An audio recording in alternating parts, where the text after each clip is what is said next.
Oke, halo Sobat Grup KDR yang ada di rumah. Assalamualaikum warahmatullahi wabarakatuh. Selamat sore untuk semuanya. Alhamdulillah kita bisa ketemu lagi di Ngobrol Sore bersama dengan Grup KDR. Nah, untuk Sobat Grup KDR yang ada di rumah nih, sekarang hari ini kita akan membahas mengenai stres dan diabetes.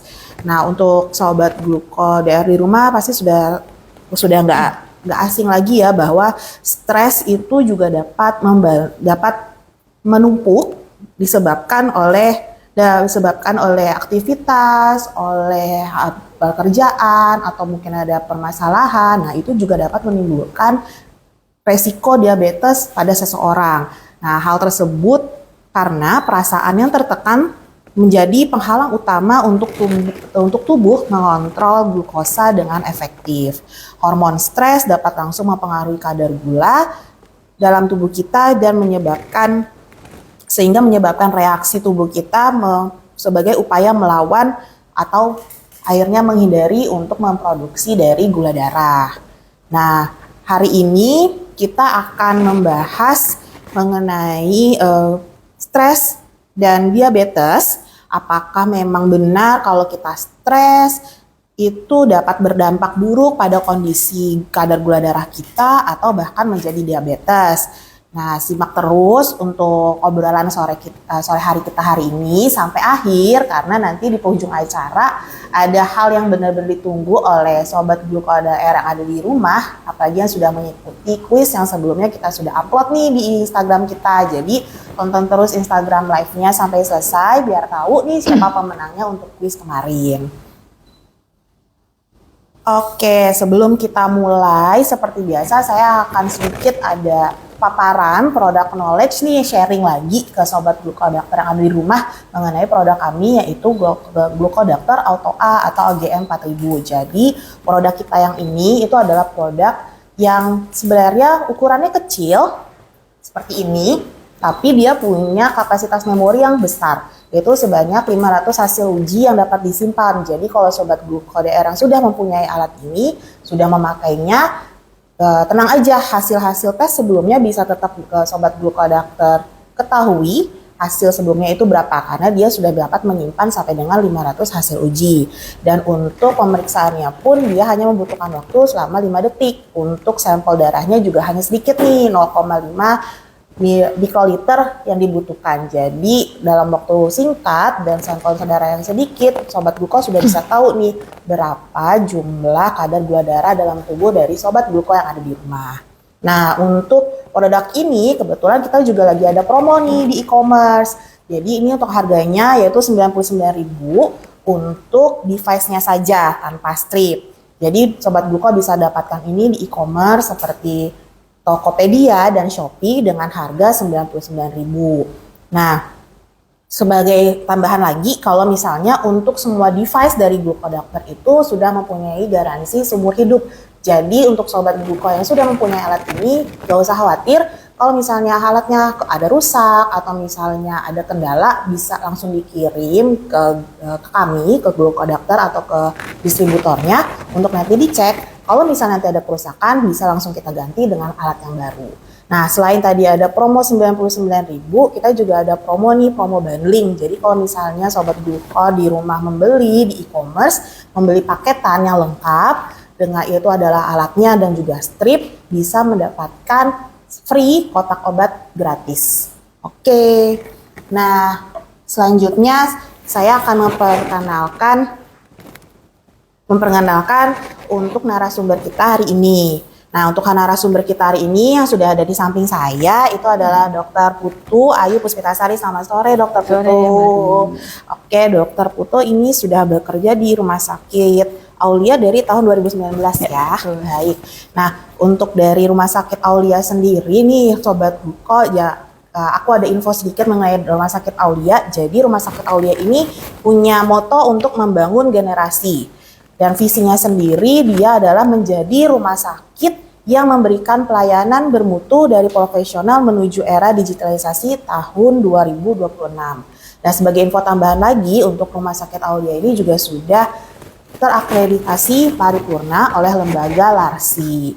Untuk kelengkapan dari Rumah Sakit Aulia sendiri, dia sudah lengkap nih Sobat Gluko. Jadi untuk dokter-dokter spesialis itu sudah ada banyak di Rumah Sakit Aulia. Jadi kalau misalnya Sobat Gluko yang rumahnya di daerah Jagakarsa ya ini ya, Jagakarsa misalnya nih butuh dokter spesialis anak atau spesialis kandungan, spesialis penyakit dalam atau dokter gigi, spesialis bedah umum, lalu mungkin spesialis kulit, spesialis saraf, THT, paru, ortopedi, sampai dengan spesialis radiologi, jantung dan urologi itu bisa datang ke Rumah Sakit Aulia. Nah, untuk fasilitasnya juga dan fasilitas penunjang medisnya juga sudah 24 jam. Contohnya seperti IGD, layanan dokter umum, lalu layanan ambulans, laboratorium, radiologi, itu sudah 24 jam. Jadi untuk Sobat Gluko DR yang ada rumahnya di sekitar Jagakarsa atau di sekitar Rumah Sakit Aulia, kalau misalnya sakit atau mungkin butuh pengobatan bisa datang ke Rumah Sakit Aulia. Dan informasi tambahan lagi, Rumah Sakit Aulia sudah melayani pelayanan BPJS Kesehatan, BPJS Ketenagakerjaan, asuransi, dan juga tunai. Oke, sekilas tadi mengenai Rumah Sakit Aulia ya dokter ya. Oke, kita langsung aja masuk ke temanya nih dok, mengenai stres dan diabetes. Mungkin dokter bisa ngasih tahu informasi dulu nih ke Sobat Gluko di rumah mengenai sindrom metabolik dok. Bisa mungkin sedikit kasih paparan dokter mengenai sindrom metabolik itu apa? Oke, ya terima kasih Mbak atas penjelasannya tadi yang sangat lengkap. Baik. Perkenalkan saya dengan Dokter Putu Ayu dari Rumah Sakit Aulia. Di sini saya akan menjelaskan sesuai tema ya, stres dan diabetes betul, gitu ya. Betul, dokter. Nah, pertama-tama kita harus tahu sendiri apa diabetes. Diabetes itu kan salah satu penyakit yang masuk dalam sistem endokrin ya. Sistem endokrin itu dia masuk dalam sistem metabolisme dalam tubuh. Betul. Ya. Jadi kalau misalnya terdapat ada gangguan dalam sistem endokrin ya, nah salah satunya itu adalah diabetes ya. Diabetes mellitus itu dia mengganggu sistem metabolisme dalam tubuh kita ini ya. Nah, tadi sempat dijabarkan tentang sindrom metabolik. Betul. Nah, apa sih sindrom metabolik itu? Ya, sindrom sendiri itu adalah kumpulan dari gejala-gejala, ya, dan metabolik itu metabolisme. Jadi kumpulan dari suatu gejala-gejala, ya, penyakit metabolisme yang salah satunya penyakit tidak menular. Baik. Kan penyakit itu ada dua ya, penyakit tidak menular sama penyakit menular. Kalau penyakit tidak menular itu salah satunya diabetes, hipertensi. Kalau penyakit menular itu salah satunya tuh TBC, hepatitis, seperti itu. Nah, kalau misalnya sindrom metabolik ini tidak dikelola dengan baik, salah satunya bisa terkena penyakit, salah satunya itu diabetes mellitus itu sendiri. Gitu.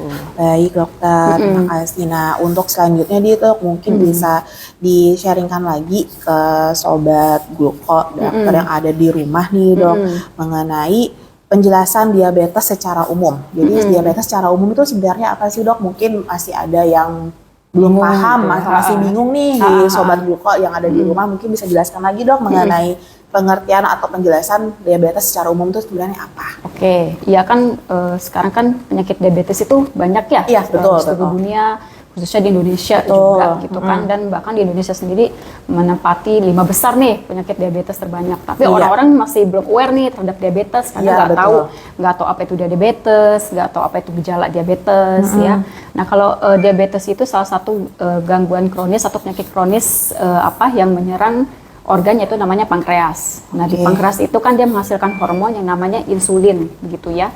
Nah sedangkan insulin itu kan dia gunanya untuk kalau misalnya kita makan nih salah satunya adalah glukosa gitu ya. Nah insulin itu harusnya dia menyerap glukosa ke dalam sel-sel. Tapi kalau misalnya pankreasnya itu rusak yang untuk memproduksi hormon insulinnya itu, otomatis dia akan resisten atau nggak bisa dia menyerap glukosa ke dalam sel-sel. Jadinya glukosa itu numpuk dalam darah. Nah, makanya disebut dengan gula darahnya tinggi atau hiperglikemia gitu, karena gulanya itu nggak masuk ke dalam sel-sel, tapi masuknya numpuknya ke dalam darah. Kayak gitu. Baik dokter. Nah selanjutnya nih dok, mungkin bisa dikasihkan penjelasan untuk Sobat Gluko DR yang ada di rumah itu mengenai stres. Stres itu sendiri pengertiannya apa sih dok sebenarnya? Nah kalau stres pasti kita tiap hari namanya manusia pasti ada lah ya mengalami stres, tapi kan ada kadarnya tuh, ada ringan, sedang, berat gitu kan. Nah, yang kita harus aware tuh untuk mengelola manajemen stres itu sendiri. Stres itu sendiri itu respon tidak spesifik kita terhadap kebutuhan yang mengganggu hidup kita. Misalnya keseharian kita tuh stres nih, istilahnya dalam keadaan yang paling sederhana gitu ya. Kita bekerja nih tiap hari, misalnya gaji kita pas-pasan, jadi kita pusing besok mau makan apa, kan jadinya stres kayak gitu ya. Ataupun misalnya dalam remaja sekarang juga ternyata banyak gitu yang stres gitu kan. Tapi semua berhubungan juga stres sama gaya hidup gitu ya. Seperti itu. Jadi memang stres itu bisa memicu berbagai macam penyakit. Nah, salah satunya itu diabetes ya.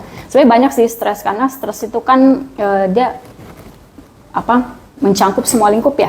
Jadi dia mempengaruhi psikis juga, sosial juga kita ya. Otomatis kalau kita stres kan jadi murung ya. Jadi secara sosial juga tidak bisa bertumbuh dengan baik seperti itu kan. Nah, dalam case ini memang stres itu bisa berpengaruh ke diabetes, salah satunya penyakitnya itu. Memang ada pengaruhnya ya, ada stres dan diabetes ya dokter ya. Nah, hubungannya diabetes sendiri itu sama kondisi emosi apa memang sangat mempunyai pengaruh yang tinggi, dok? Ya, jadi memang kalau kita berbicara stres terhadap emosi gitu kan, stres itu kan mempengaruhi kadar psikologis termasuk emosi gitu ya. Nah, kalau misalnya untuk berhubungannya dengan diabetes itu sangat berpengaruh ya. Kalau kita bahagia itu kita ngeluarin namanya hormon endorfin. Nah, kalau kita stres juga sama, kita ngeluarin hormon juga. Nah, salah satunya hormon kortisol yang ada di kelenjar adrenal. Ya, jadi hormon kortisol itu dia musuhnya dari insulin ini nih, gitu kan. Kalau insulin tadi kan dia gunanya untuk memasukkan glukosa ke dalam sel supaya dalam gula itu dia gula dalam darah tidak meningkat. Nah, karena dia memunculkan hormon kortisol ini ya, jadi dia musuhnya insulin. Insulin itu nggak bisa bekerja secara baik gitu ya. Jadi dia menahan insulin untuk menyerap gulanya ini ke dalam sel-sel. Gitu. Jadi dia sangat berpengaruh banget dalam penyakit diabetes itu. Baik. Nah, kan memang kondisi emosi itu sangat mempengaruhi untuk adanya produksi dari hormon itu ya, dok ya. Dokter. Nah, akibat stres nih, dok, selain dari diabetes, ada gangguan untuk ada produksi dari hormon, ada akibat lain nggak sih, dok, terhadap kesehatan fisik kita dari stres itu sendiri sebenarnya? Sebenarnya banyak ya, kalau misalnya dari stres itu ya, kan sebenarnya kalau kita orang itu kan sering cenderung ngelihat dari masalah penyakit, tapi nggak ngelihat dari masalah mental, stres gitu ya. Padahal pangkalnya itu kalau misalnya kita stres, mental kita kurang bagus, itu berpengaruh ke sistem peredaran tubuh yang lain gitu kan. Nah, mungkin salah satunya yang sekarang lagi happening itu GERD ya, kalau banyak pernah dengar GERD gitu. Nah, GERD ini juga salah satu penyakit lifestyle istilahnya ya. Karena semakin kesini itu juga masalah utamanya karena stresnya itu.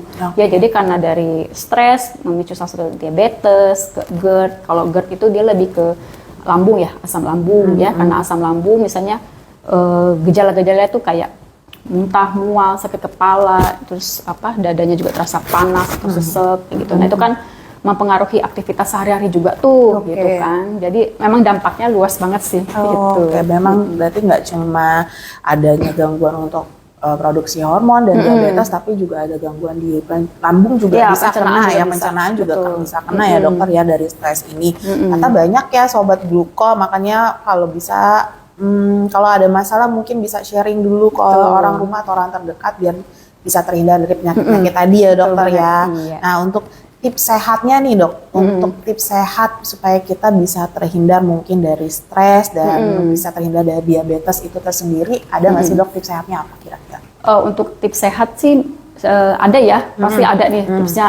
Kan ini istilahnya kita preventif ya, pencegahan. Betul. Kan lebih baik mencegah ya daripada mengobati. Betul banget, dok. Betul banget. Kalau misalnya untuk yang masalah kasus stres sendiri gitu ya, mungkin kalau memang misalnya terlalu banyak pikiran gitu ya, tidak bisa dipendam secara maksimal ya, bisa untuk ke konselor, misalnya ke psikolog atau psikiater. Nah, itu bisa kalau misalnya memang udah benar-benar nggak bisa tuh menopang gitu kan. Karena kan kalau misalnya nggak obatin ya dari dalam tuh ya, ya itu tadi komplikasinya kemana-mana. Nah, kalau untuk segi dari penyakit sendiri, mencegah dari diabetesnya sendiri itu ada beberapa langkah gitu ya. Salah satunya menjaga pola makan, berat badan ideal gitu. Nah, menjaga pola makan ini sendiri juga gak harus yang diet ekstrim kayak gitu, enggak gitu ya kan, karena tiap orang metabolismenya beda-beda nih, betul ya. banget nih, Jadi harus bisa disesuaikan juga gitu ya. Memang sebenarnya ada baiknya sih konsultasi ke ahli gizi gitu ya. Nah, tapi kalau untuk pada umumnya sih sebenarnya yang harus dihindari itu makan makanan yang gulanya tinggi gitu ya, yang gulanya tinggi seperti minum-minuman kemasan ya. Kayak sekarang kan lagi hits tuh boba-boba. Iya benar-benar. Pokoknya makan makanan yang minum-minuman yang manis-manis gitu ya, kan. Ya, lagi ngetren banget banyak banget. Iya. Terus juga harus perbanyak makan seperti buah, sayur ya. Bisa juga kalau misalnya nasi diganti dengan nasi merah, karena nasi merah itu kan karbohidrat kompleks ya. Jadi dia bagus juga gitu untuk pengelolaan glukosa dalam tubuh, metabolisme kayak gitu. Terus kemudian juga kalau bisa sih berhenti merokok juga. Kalau bagi merokok, yang misalnya suka merokok, ya mungkin pasti susah ya buat berhenti langsung gitu ya. Betul. Tapi setidaknya harus dikurangin karena di rokok itu kan dia ada kandungan nikotinnya ya. Betul. Nah, nikotin itu ternyata setelah diteliti itu memang dia berpengaruh untuk merusak pankreas, kan yang tadi saya bilang di awal kan pankreas itu dia menghasilkan hormon insulin ya. Jadi karena dari pengaruh nikotin itu berpengaruh ke resistensi insulin sehingga bisa jadi penumpukan gula darah diabetes. Gitu. Nah tadi sekilas untuk tips sehatnya ya Sobat Gluko, mungkin bisa diikutin dari tips-tips sehat yang sudah disebutkan oleh Dokter Putu. Nah lanjut nih Dok, untuk manfaat kita untuk diet dan kontrol gula darah kita sendiri itu sebenarnya manfaatnya apa ya Dok? Nah itu manfaat kita untuk mengontrol gula darah itu penting banget gitu ya. Salah satunya itu biar kita tahu nih kita nih faktor resikonya berat atau enggak gitu ya. Misalnya faktor resiko kan diabetes itu bisa karena genetik gitu ya. Bisa dari orang tua. Misalnya orang tua kita, bapak atau ibu ada diabetes. Nah itu kita berpotensi untuk menurunkan dari orang tua kita ke kita gitu ya. Jadi kita memang harus penting banget pengecekan gula darah nih ya, apalagi yang tadi saya bilang faktor risikonya besar kayak gitu. Apalagi misalnya lifestyle kita juga berpengaruh juga kayak gitu. Nah, salah satunya bisa dengan pengecekan gula darah berkala gitu ya. Nah, kalau memang yang saya lihat dari Kemenkes sendiri, kalau memang yang faktor risikonya besar gitu ya, misalnya di atas 40 tahun merokok, lifestyle-nya kurang bagus, nah itu harus dicek lebih sering ya, kalau bisa 3 bulan sekali. 3 bulan sekali. Cuma kalau misalnya yang tidak beresiko besar gitu ya, misalnya gaya hidupnya bagus, tidak stres gitu ya, terus makannya gizinya seimbang, nah itu setahun sekali bisa dicek gitu. Tapi ya harus berkala gitu, jangan harus sekali periksa ya. Sudah enggak. Iya benar. Iya. Jadi tetap harus tahun sekali, berarti harus tahun sekali gitu ya. Kalau harus 3 bulan sekali, berarti harus 3 bulan sekali ya Dok ya, harus sesuai dengan jadwalnya ya Dok.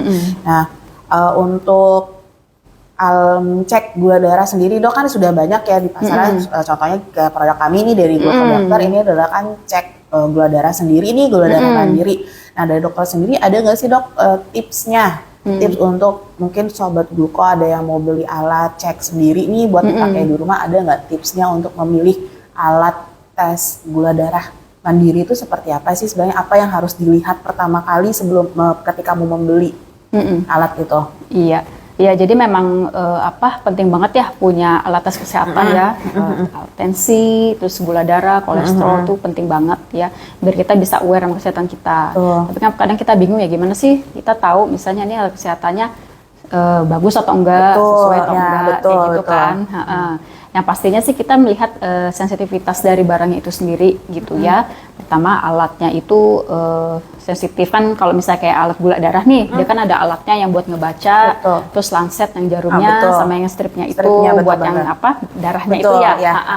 Nah itu memang harus sensitif. Jadi ketika darahnya masuk, nah itu harus langsung muncul tuh angkanya. Nilai normalnya apakah sesuai atau enggak kayak gitu. Jadi pertama kadar sensitivitas dari barangnya itu sendiri. Karena ada beberapa mungkin barang yang kurang sensitif gitu ya. Error kan ada juga tuh error gitu kan. Error kayak gitu. Nah yang kedua memang kalau bisa sih yang bisa dibawa kemana-mana gitu ya, jadi yang lebih ringkes gitu, lebih ringkes, yang nyaman yang juga, compact ya, yang compact ya. Kayak gitu. Jadi kalau misalnya dibawa itu enak gitu kan, jadi kita mau ngecek juga nggak harus yang berat atau yang gede kayak gitu. Oke, dokter. Nah, untuk saya ada masih saya pertanyaan lagi ya dok sebelum kita masuk ke Q&A dari penonton Instagram Live hari ini. Nah, sebelum saya kasih pertanyaan lagi, mau kasih sedikit announce lagi nih ke sobat Gluko yang nonton. Untuk hari ini kita akan tetap kasihkan hadiah, ada hadiah untuk penonton Instagram Live kita hari ini. Jadi syaratnya itu yang pertama adalah harus nonton Instagram Live ini, kemudian di screenshot, jangan lupa untuk di screenshot Instagram Live-nya, kemudian di share di Instastory-nya Sobat Gluko, lalu tag kami di account glukodokter.id dan berikan caption. Captionnya jangan lupa ya, captionnya harus yang menarik, yang berkaitan dengan tema kita hari ini, yaitu stres dan diabetes.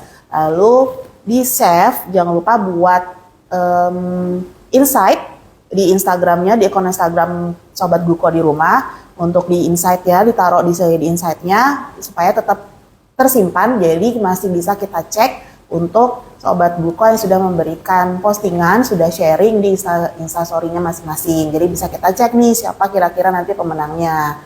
Nah nanti kita akan pilihkan 5 orang pemenang, hadiahnya nanti ada 1 produk untuk pemenang utama, 1 produk dari Glukodokter, dan untuk pemenang lainnya 4 orang itu akan mendapatkan voucher OVO.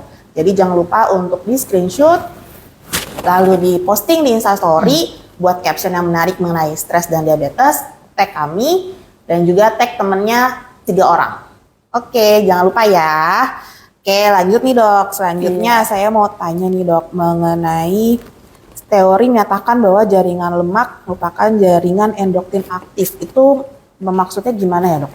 Ya, jadi kan jaringan lemak itu kan dia salah satunya punya fungsi ya, namanya jaringan endokrin aktif. Endokrin itu kan jaringan metabolisme gitu ya. Nah, kalau misalnya di situ jaringan lemaknya itu terjadi penumpukan gitu ya, salah satunya kita jarang nih olahraga gitu kan, otomatis kan lemak itu menumpuk gitu ya. Nah, sedangkan di situ targetnya dari insulin. Nah, dengan penumpukannya lemak itu terjadinya nanti bisa resistensi terhadap insulin gitu ya.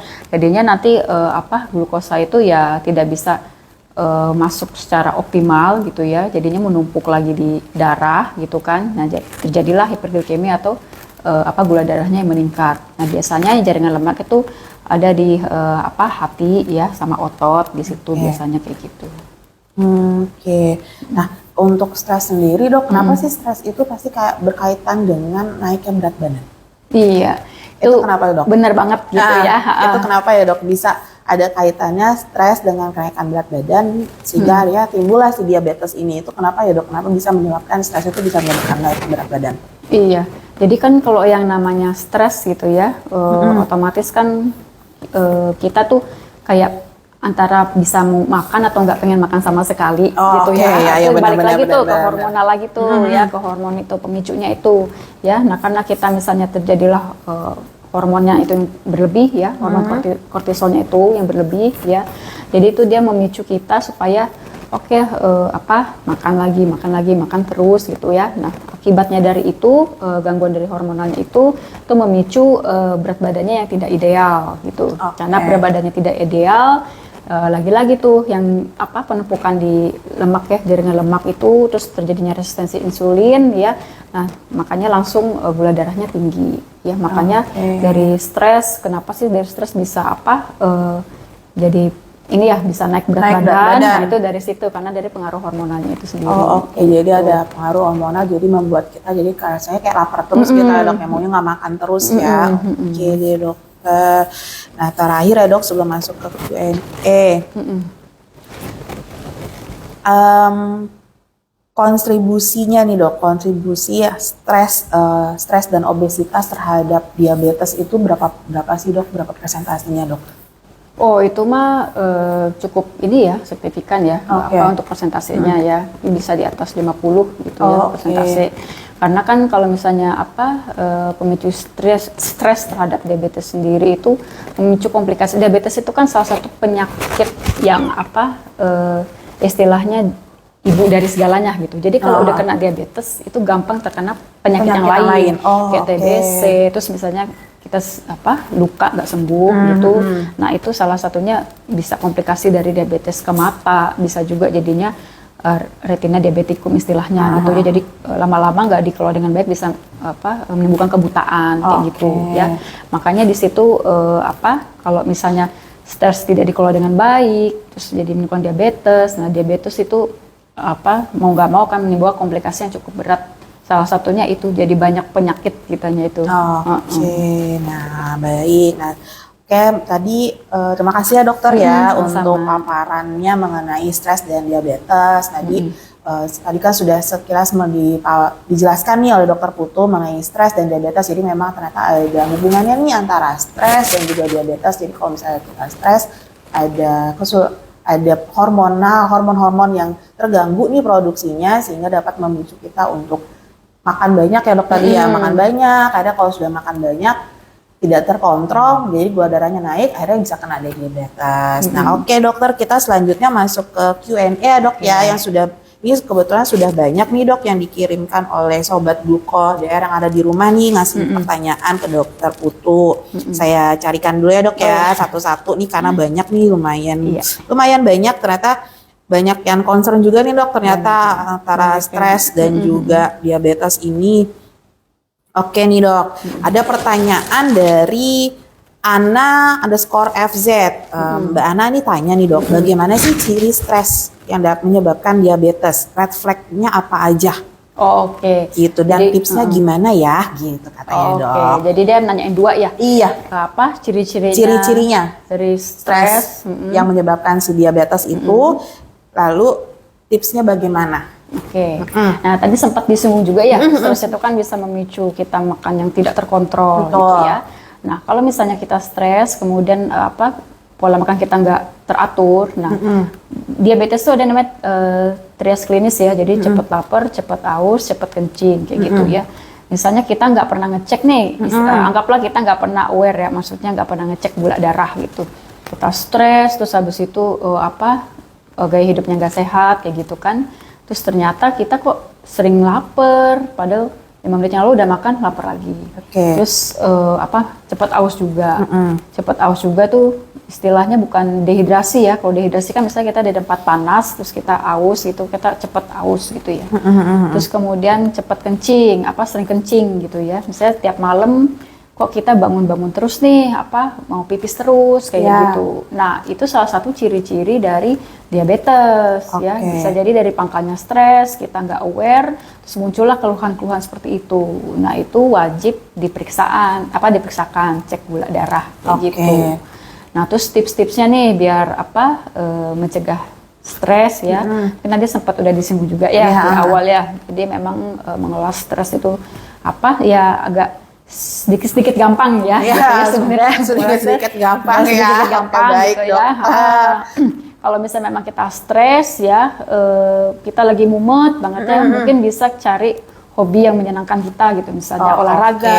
Berarti di distract ya dong di distract ya, misalnya kita bisa melakukan aktivitas yang bermanfaat ya, olahraga kan bisa mencegah juga tuh ya diabetes gitu ya. Jadi memang harus mencari hobi yang supaya tidak memicu stres ini berlebihan. Nah, salah satunya itu olahraga kayak gitu. Berkumpul sama teman-teman yang memberikan insight positif ke kita juga bisa kayak gitu kan. Jadinya kita juga nggak kebawa mumet gitu. Jadi sebenarnya stres sendiri kayak gitu. Jadi kalau menurut saya sih memang yang paling penting sih kalau stres itu harus ada support ya, support yang bisa keluarga, bisa teman, support sistemnya ya dok. Terus hobi kita harus hobi yang kita senengin gitu. Nah lagi nih dok dari Mbak Ana, masih dari Mbak Ana nih ya dok, yang masih ngasih pertanyaan nih, cara manajemen emosi itu bagaimana ya gitu, dan cara manajemen emosi dan konsumsi makanan agar sehat mental dan fisik. Wah, ini agak Mbak berat Ana nih kayaknya ini ya, nih nggak lagi pertanyaan. ini kan. Pertanyaannya Lagi agak stres. berat ya. Mbak Ana nggak apa-apa ya Mbak ya. Baik aja ya Mbak Ana ya. Oke nih, gimana nih Dok cara manajemen emosi dan konsumsi makanan agar sehat mental dan fisik? Gimana tuh Dok? Mungkin yang pertama dulu tadi kan manajemen emosi ya. Betul. Kalau untuk manajemen emosi balik lagi ya, kita itu kan yang bisa mengontrol diri kita ya diri kita sendiri. Betul. Gitu ya. Jadi ada kalanya kalau misalnya memang lagi sekiranya kita tidak bisa membuat emosi kita jadi stabil ya boleh butuh konseling saya bilang kayak misalnya ke psikolog ya. kayak gitu ya. Misalnya kita udah mencoba nih, udah kayak tadi hobi tadi, udah tapi kok sudah masih coba cari kegiatan lain gitu ya Dok ya. lain, tapi kok kayaknya masih mumet, masih stres kayak gitu. Ya, yang paling itu penting sih ya konseling gitu ya. Jadi bisa ke psikolog atau ke psikiater kalau itu ya. Cuma kalau misalnya untuk yang ringan-ringan yang tadi saya bilang sebenarnya bisa untuk stresnya itu dengan hobi kayak gitu ya, olahraga, bisa membaca kayak gitu ya.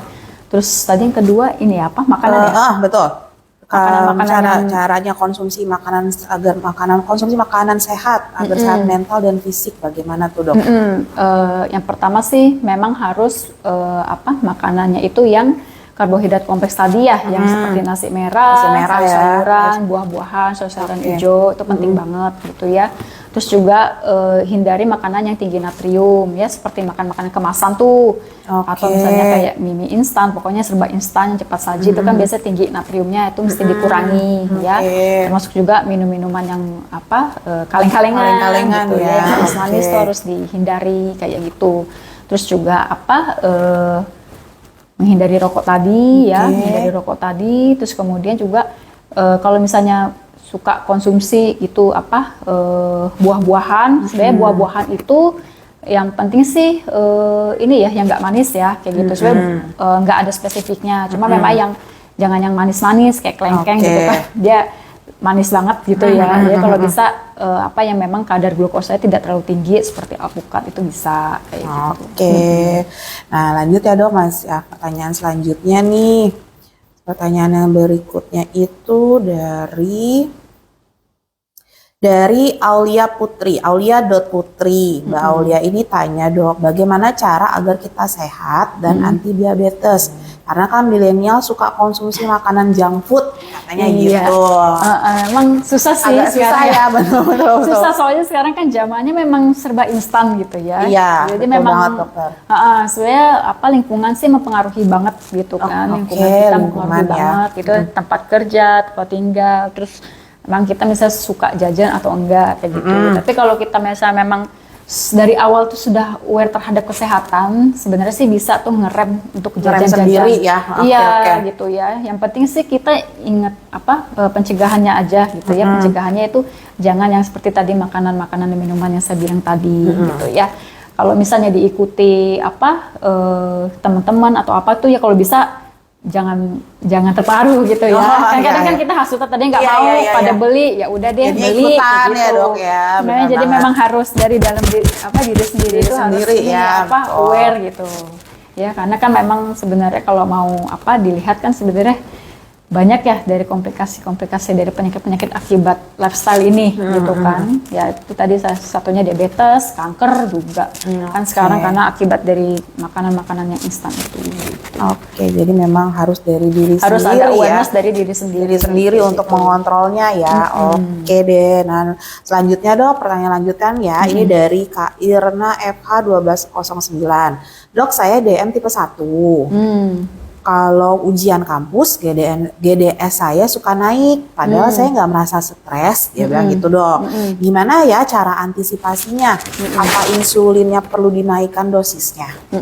Ya, jadi memang DM diabetes itu kan dia ada 2 kategori ya, DM tipe 1 sama DM tipe 2. Nah, biasanya DM tipe 1 ini dia menjangkit anak-anak sih ya. Jadi lebih dari awal tuh udah kedeteksi nih gitu. Karena dia memang ada salah satu kerusakan fungsi organnya itu di pankreasnya itu ya. Kalau DM tipe 2 itu kan biasanya bisa juga pengaruh genetik tapi lebih ke lifestyle gitu ya. Nah, untuk yang kasus Mbak siapa tadi namanya? Mbak Irna. Mbak Irna itu kan dia mengalami diabetes tipe 1 betul. ya, yang artinya memang sudah ada bawaan gitu ya. Memang sebenarnya kalau udah menjangkit itu diabetes tipe 1 memang harus rutin kontrol obat-obatan ke dokter spesialis penyakit dalamnya terutama gitu ya. Karena kan kalau misalnya mbaknya bilang dia nggak stres nih, tapi kok gulanya misalnya tinggi terus kayak tiap gitu. ujian dia bilang seperti itu. Saya setiap ujian kampus gula darah sewaktu saya selalu naik, padahal saya ngerasa saya nggak stres. Ngerasanya nggak stres gitu. Tapi kadang-kadang perasaan itu kan kita nggak tahu ya, karena kan kita harus objektif. Kalau ya kita nggak stres sih, tapi ternyata pas dicek tinggi gitu ya. Padahal misalnya makannya udah teratur, sudah dijaga gitu ya dok ya. Salah satunya ya memang karena dari bawaannya itu sendiri ya, bawaan dari genetiknya. Nah itu memang harus rutin kontrol sih sebenarnya gitu ya. Untuk obat-obatannya juga, misalnya ada pemberian insulin berupa oral atau suntikan juga itu harus ditelisik lebih lanjut gitu ya. Jadi nggak harus sembarangan ganti-ganti obat kayak gitu ya. Jadi memang sebenarnya harus dicek berkala kayak gitu. Jadi kalau misalnya memang tiap ujian dia tinggi gulanya, nah itu harus diperiksakan lagi ke dokter penyakit dalam kayak gitu. Berarti nanti kalau untuk dia nanya nih soalnya kan apa perlu nih dok dinaikkan, berarti nanti untuk penentuan naik atau tidak dosisnya harus ke dokter harus dulu konsultasikan ya. lagi, jadi nggak bisa sendiri tuh. Baik dokter. Selanjutnya ini dok, ini dari Christina Alberita. Dia tanya nih dok, bagaimana tipsnya untuk antisipasi kadar gula ideal dan cara makan atau masak untuk milenial. Balik lagi ke milenial nih dok. Balik lagi ke ini ya, karena memang zamannya milenial sama Gen Z. Betul. Gimana nih dok? Iya, jadi kalau untuk tips ini ya, makan makanan sehat. Betul, tipsnya kita makanan sehat itu bagaimana dok? Memang sebenarnya lebih baik kalau kita makan tuh dari rumah ya, misalnya masak sendiri atau masak di rumah gitu ya, karena kan kita tahu nih takaran gizinya gitu, terus apakah ada kandungan penambah zat gulanya, kayak itu kan kita bisa takar sendiri. Beda kalau misalnya kita beli di luar, itu kan kita nggak tahu tuh takarannya gitu kan. Jadi kalau saran saya memang sebenarnya lebih baik itu bikin makanan dari rumah sendiri kayak gitu, supaya kita bisa menakar garamnya, gulanya itu lebih bagus kayak gitu ya. Terus juga untuk apalagi tadi stres ya. Untuk antisipasi kadar gula darah idealnya itu gimana? Antisipasi kadar gula darah ideal gitu ya. Memang kalau misalnya untuk gula darah itu kan tesnya banyak ya, ada gula darah sewaktu, gula darah puasa, gula darah 2 jam setelah puasa kayak gitu ya, sama HbA1c gitu. Nah kalau misalnya untuk pemeriksaan gula darah sewaktu sendiri itu nggak perlu puasa bisa gitu ya. Cuma memang tidak terlalu valid, lebih baik sebagai gula darah puasa, karena kan kita nggak makan ya, hanya minum air putih aja gitu ya. Nah memang antisipasinya sih yang tadi saya bilang harus dideteksi sedini mungkin gitu ya. Dia kalau misalnya memang dia tidak berisiko besar, tapi kalau misalnya dia memang mau cek berkala setahun sekali atau mungkin bagusnya 6 bulan sekali, itu lebih bagus. Jadi memang harus dilakukan pengecekan berkala gitu. Karena kan kadang kita kadang kita nggak tahu kan, misalnya kita makan apa ini kita nggak tau takarannya kayak gitu. Jadi lebih baik kita ngecek sedini mungkin sih. Gitu. Nah lanjut ya dok, pertanyaan selanjutnya nih, ini dari Ita Ramadhani 10. Bagaimana tips redakan stres saat kerja dan over lembur agar tidak diabetes? Nah ini gimana nih dok? Iya, memang kalau masalah stres sekarang itu ini ya lagi banyak yang penting banget nih dok, betul. Penting banget nih mengenai stres. Jadi gimana nih dok? Bagaimana cara redakan stres saat kerja dan over lembur? Kalau mungkin yang simple-simple aja ya, misalnya redakan stres pada saat lagi bekerja ya, jangan terlalu diforsir, maksudnya ada waktu untuk kita istilahnya jeda dulu, entah 10 menit atau 15 menit, entah kita bisa dengerin musik atau kita istilahnya relax sendiri gitu ya. Terus juga tapi kalau mau makan boleh, tapi yang tadi saya bilang makan makanannya yang sehat-sehat gitu ya, jangan yang gulanya tinggi, natriumnya tinggi kayak gitu ya. Jadi kalau untuk meredakan stres saat bekerja itu yang paling deket sih itu dulu sih. Jadi kalau misalnya kita lagi lembur nih, ya jangan terlalu diforsir, istirahat dulu 15 menit, 10 menit. Bisa stretching, senam gitu kan. Terus abis itu dengerin musik, kalau mau lanjut lagi boleh kayak gitu. Nah untuk supaya nggak berlanjut ke diabetesnya itu sendiri, tentu dibarengnya sama pola makannya juga gitu ya. Seperti yang tadi juga udah sempat dibahas juga, pola makannya ya. Pola makan tuh harus dijaga dan jangan sembarangan ya. Ya kalau misalnya memang sebenarnya tuh makan tuh yang penting jangan langsung banyak ya, sedikit-sedikit aja kayak gitu. Jadi jangan langsung diforsir langsung banyak kayak gitu. Berarti kalau misalnya lagi lembur kerja atau misalnya lagi kerja harus ada jeda 10 sampai 15 menit ya dok ya untuk istirahat, untuk recharge lagi baru lanjut lagi kerja gitu ya dok ya, untuk menghindari stres tadi ya. Oke, lanjut ya dok. Pertanyaan selanjutnya nih dok, dari Kak Ichbima_H. Dok, sebenarnya kadar gula per hari yang dibutuhkan tubuh itu berapa? Dan apakah benar kalau glukosa yang terlalu banyak masuk ke tubuh akan membangunkan sel zombie dalam tubuh yang dapat menyebabkan berbagai penyakit? Oke. Jadi kalau untuk takaran ini ya, glukosa ya? Takaran gulanya per hari sebenarnya tubuh kita tuh butuhnya berapa sih dok? Kalau untuk sebenarnya untuk takaran glukosa ya balik lagi ya, tiap orang tuh beda-beda ya, soalnya takaran glukosanya, karena balik lagi ke tergantung metabolisme tiap orang gitu kan.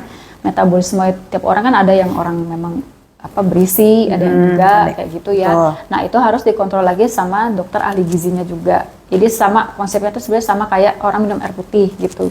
Jadi nggak bisa semua orang dipukul rata minum air putih mesti sehari 7 gelas tuh enggak. Jadi semuanya harus dihitung berdasarkan berat badan gitu ya, terus metabolismenya juga kayak gitu. Sama kayak orang diabetes sama orang yang nggak diabetes, orang sehat kan beda tuh takaran glukosanya gitu ya. Jadi semuanya itu memang berbanding ke tergantung ke metabolisme tiap individunya itu sendiri. Lebih baik sih sebenarnya memang ke ahli gizi gitu ya, ke ahli gizi kan biar konsul ke ahli gizi memang untuk melihat takaran badan kita ini sesuainya berapa sih untuk menerima glukosa kayak gitu. Oke dokter. Nah lanjut ya dok. Ini ada lagi pertanyaan nih dok dari Dwi_Jayanto. Dok, kenapa penderita diabetes gampang emosi? Nah itu kenapa tuh dok? Ada kaitannya sih dok sama tema kita memang stres dan diabetes. Gimana nih dok? Kalau untuk penyakitnya semua orang pasti kalau lagi sakit pasti gampang emosi ya dok ya, kayak nggak harus diabetes pasti, aja ya. Iya pasti tiap orang kan kalau sakit gitu pasti emosinya labil gitu ya. Cuma kalau untuk spesifik diabetes ini ya yaitu tadi berhubungan sama stresnya itu sendiri. Mungkin orang itu sudah kan kita nggak tahu ya, tiap orang kan beda-beda ininya. Misalnya dia kena penyakit ini, ada yang dia positive thinking, ada yang panik kayak gitu kan. Makanya dia jadinya pemicu stres. Nah, stresnya itu yang tidak kelola dengan baik, yang dari hormon kortisol tadi yang tidak bisa dia menahan kerja insulin itu gitu ya. Nah, itu balik lagi dia jadi bikin tambah tinggi kadar gula darah gitu ya. Nah, jadi memang sebenarnya kalau untuk stres sendiri sih hampir semua penyakit pasti berhubungan ya sama stres ini, emosi sendiri kayak gitu.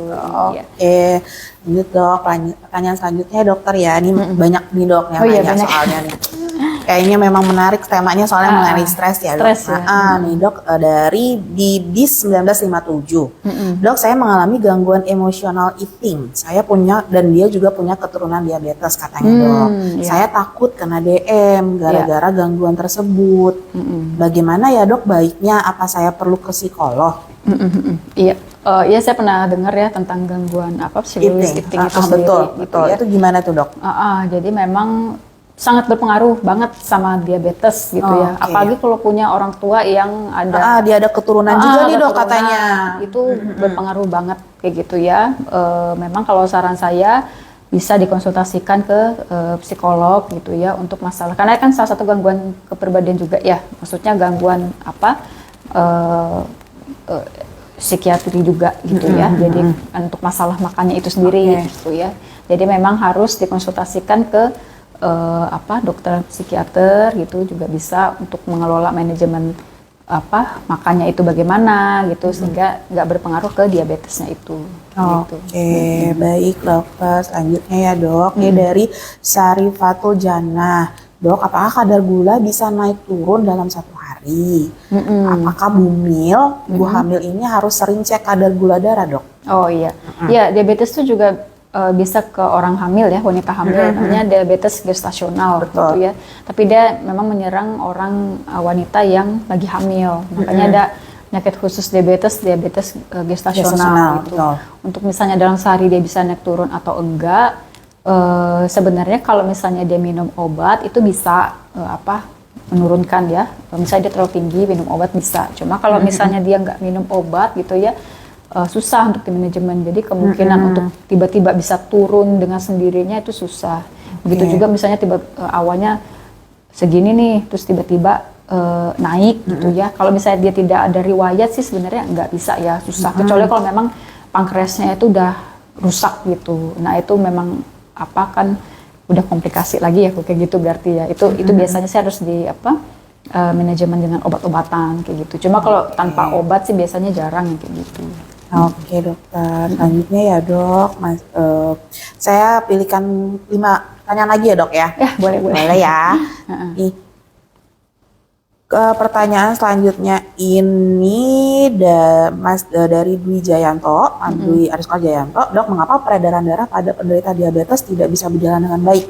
Peredaran darah ya? Iya.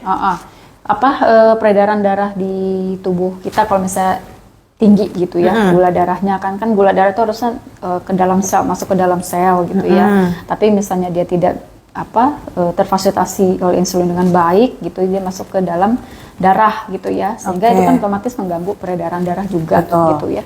Ya makanya itu balik lagi, misalnya orang yang gampang luka itu susah dia sembuhnya kayak gitu ya. Selain dia memang karena gulanya terlalu tinggi di darah gitu ya, kemudian juga infeksi juga kayak gitu. Jadi dia susah sembuh nih, terus habis itu misalnya tidak dibersihin dengan baik gitu ya, jadinya pusat infeksi. Nah itu jadi bisa melebar kemana-mana. Nah itu salah satunya kenapa bisa berpengaruh ke peredaran darah. Ini salah satunya karena gula yang menumpuk di darah. Jadi memang ada pengaruhnya dari diabetes itu ya dok ya, dengan peredaran darah ya dok. Lanjut ya dok, ini dari Indah 18088. Dokter, saya diabetes, sering mengalami hipoglikemi karena saya pakai insulin. Ketika hipo, mood saya jadi jelek, mudah stres dan rentan marah. Apa itu efek samping dari gula darah yang naik turun dok? Nah, memang biasanya penderita yang gula darah yang menggunakan insulin itu rentan banget dia hipoglikemi. Jadi kalau hiperglikemi kan gula darah tinggi dalam darah ya, hipo itu dia kebalikannya rendah gitu ya, di bawah 90 biasanya itu. Nah kalau misalnya hipo, nah ini yang harus diwaspadai nih ya, karena kalau dari hipo kan otomatis gula dalam darah kita kan terlalu rendah kan juga nggak terlalu bagus dong gitu kan, untuk metabolisme gitu ya. Nah itu juga berpengaruh terhadap metabolisme ya, salah satunya itu hormonalnya itu juga, makanya dia bisa memicu gangguan emosinya juga bisa kayak gitu. Oke dokter, nah lanjut dok, ini dari RMR Diana. Kalau dok, ibu saya ada vertigo, saya cek gula darahnya ternyata tinggi. Apakah gula darah itu lebih banyak terkena ke ibu-ibu ya dok? Berarti ya lebih ke wanita ya? Maksudnya wanita, betul-betul. Kalau untuk ke wanita, sebenarnya memang kalau wanita sama laki-laki, memang kalau wanita itu kan dia hormonnya lebih banyak ya, karena kan kita menstruasi, hamil, macam kan. Jadi mungkin yang membedakan kenapa mungkin ada beberapa penyakit yang lebih sering menyerang wanita, karena salah satunya dipengaruhi oleh hormonal gitu ya. Jadi sebenarnya kalau untuk masalah ibunya tuh vertigo terus pas dicek gula darahnya tinggi juga, gitu ya. Nah, dari gula darah tinggi juga banyak kan mempunyai simptom atau gejala-gejala. Nah, salah satunya misalnya pusing, itu bisa juga. Cuma untuk spesifik perempuan atau laki-laki, memang kalau untuk diabetes ini sebenarnya tidak nggak bisa dilihat gitu wanita atau laki-laki kayak gitu. Cuma kalau untuk masalah hormonal memang karena perempuan itu hormonalnya lebih banyak gitu ya, jadi kemungkinan untuk ada gejala atau penyakit memang lebih sering di wanita. Oke dokter. Oke nih, nah Oke, baik, untuk Q&A-nya mungkin sudah ya dok ya, kayak sudah banyak banget yang ngasih pertanyaan soalnya nih dok mengenai stres dan diabetes, jadi terima kasih banyak ya dok sudah Ya mudah-mudahan membantu. Iya, mudah-mudahan ada yang sudah memberikan pertanyaan atau mungkin ada pertanyaan yang hampir sama nih dengan tadi yang sudah disebutkan, sudah dikasih jawaban oleh dokter Putu, mungkin bisa membantu dari sobat-sobat Glukoder yang ada di rumah untuk pertanyaan-pertanyaan yang tadi sudah dijelaskan. Semoga lebih jelas, lebih paham lagi mengenai stres dan diabetes ini. Nah, sebelum kita ke penutupan nih dok, sebelum closing, saya mau ingatkan lagi nih untuk sobat Glukoder yang ada di rumah, jangan lupa untuk repost ke Instagram Live ini, ke Instastory-nya, lalu tag, mention atau tag dari account glukodokter.id dan buat caption yang menarik mengenai tema kita hari ini mengenai stres dan diabetes. Lalu juga jangan lupa mention 3 temannya. Untuk instastory-nya tadi tolong banget untuk di save di insight biar kita tetap bisa cek nih siapa nih kira-kira sobat Glukoder yang ada di rumah yang dapat mendapatkan hadiah menarik dari kami. Oke, dan jangan lupa juga nih untuk tetap nonton karena nanti penghujung acara sebelum nanti dokter Putu kasih summary ya dok mengenai tema kita hari ini mengenai stres dan diabetes. Nanti saya akan sebutkan untuk pemenang kuis yang minggu lalu sudah di-share di Instagram glukodokter.id. Nah, hari ini nanti kita akan sebutkan nih siapa aja pemenangnya. Oke, baik dok. Sebelum kita ke penutupan nih dok, bisa mungkin dokter kasihkan summary nih mengenai stres dan diabetes ke sobat gluko yang ada di rumah. Iya, jadi memang ini ada pengaruh banget ya antara stres dengan diabetes itu sendiri gitu ya. Jadi makanya kita harus tahu nih preventif atau pencegahannya sendiri. Karena kan tadi sudah dipaparkan juga tuh gimana penyakit diabetes itu bisa berkomplikasi kemana-mana sampai mengganggu aktivitas dan kegiatan sehari-hari gitu ya. Jadi memang penting banget pengelolaan stres sedini mungkin gitu ya. Pengelolaan stres yang baik gitu itu dapat mencegah tahap penyakit yang lebih parah, salah satunya itu adalah diabetes ya. Ya yang kedua juga tetap harus kita aware terhadap diabetes ini sendiri, salah satunya dengan pengecekan gula darah secara berkala gitu ya. Dengan pengecekan gula darah secara berkala berarti kita kan sudah menyayangi diri kita sendiri ya, kita sudah tahu, seenggaknya kita sudah mengantisipasi ini kesehatan dalam tubuh kita seperti itu. Baik dokter. Oke, sobat Glukodokter yang ada di rumah, terima kasih juga untuk dokter Putu ya dokter ya, karena sudah memberikan informasi kepada kita, kepada sobat Glukodokter yang ada di rumah juga mengenai stres dan diabetes. Semoga informasi-informasi tadi yang sudah dijelaskan oleh dokter Putu yang kita bahas hari ini itu bermanfaat dan bisa menjadikan kita untuk selalu ingat pola hidup agar kita dapat terhindar dari stres dan diabetes. Dan juga untuk sobat Glukodokter yang ada di rumah, saya juga mau bilang terima kasih karena sudah join ke Instagram Live kita hari ini untuk gabung di acara Ngobrol Sore bareng Glukodokter. Jangan lupa untuk selalu menebar kasih sayang dengan orang-orang di sekitar kita. Salam sehat, kontrol gula darah sejak dini, masa depan akan terlindungi. Nah, sebelum saya pamitan, saya dan dokter Putu pamitan nih, aku akan ada announce dulu. Jadi kita suka bikin kuis nih dok. Oh iya, iya seru nih ada kuis kemarin. Iya, dapat edukasi, dapat hadiah juga ya. Selain kuis, nonton juga dapat hadiah kan dok ya. Nah ini kita kemarin ada kuis. Hari ini saya akan umumkan ke sobat Gluko yang nonton hari ini pemenangnya siapa saja. Kira-kira siapa? Pada nunggu belum ya yang di rumah nih yang nonton? Kira-kira namanya disebut nggak ya hari ini? Baik nih untuk pemenang 1 set Glukodokter Auto A. Pemenangnya itu adalah @irna.fitria. Oke, selamat ya Mbak Irna sudah memenangkan 1 set Glukodokter Auto A. Nah, untuk pemenang selanjutnya nih 4 orang yang mendapatkan voucher OVO. Yang pertama itu ada @resti.1910. Lalu ada atas nama @diana.retnasari14 dan juga ada @sukarti_ulansari dan juga ada @iwanrafli_2. Oke, nah untuk selamat untuk para pemenang kuis Instagram dari glukodokter.id. Selamat untuk yang sudah mendapatkan, baik yang mendapatkan Glukodokter Auto A dan juga yang mendapatkan voucher OVO. Untuk nama-nama yang tadi disebut, boleh kirimkan data dirinya nih melalui DM ke akun kami di glukodokter.id. Data dirinya itu nama, alamat, dan juga KTP. Nanti akan dijawab di guiding oleh mimin kami untuk pengiriman hadiahnya. Jangan lupa ya di DM chat ke glukodokter.id untuk data dirinya. Jadi nanti untuk pemenang-pemenang tadi bisa kami langsung kirimkan hadiahnya.